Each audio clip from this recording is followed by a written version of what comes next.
n'est peut-être pas le meilleur en tant que joueur, mais il se sent un potentiel en tant que coach. D'ailleurs, il n'est pas le seul à le sentir. Il se fait recruter par une structure qui elle aussi a commencé sur StarCraft, créée par l'un des meilleurs joueurs de l'histoire du jeu et qui ne veut pas manquer la vague League of Legends.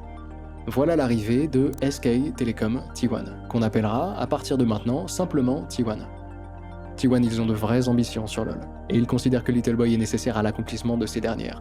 D'ailleurs, Little Boy, vous le voyez ici, en arrivant sur LoL, il change de pseudo pour devenir Coma.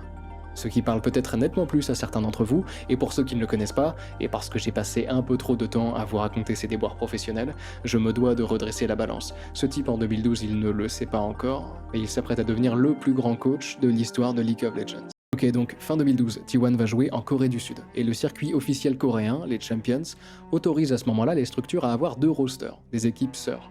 La tâche de former ces rosters revient à Coma, qui prend 2 mois entiers pour recruter des joueurs, et il se retrouve avec 2 équipes au profil bien différents.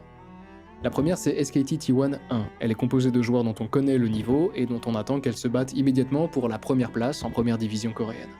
Sa petite sœur, SKT T1 2, est pensée comme une sorte d'équipe académique, une équipe avec beaucoup de potentiel que Coma veut prendre le temps de former et dont on n'attend pas immédiatement de vrais résultats. La deuxième équipe, c'est un peu un fourre-tout, on a plein de talents mais surtout plein de profils qui détonnent.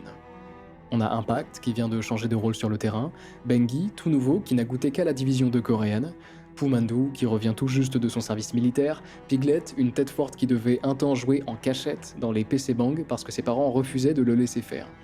Bref, on a vraiment de tout, et vu comme ça, l'équipe peut inquiéter.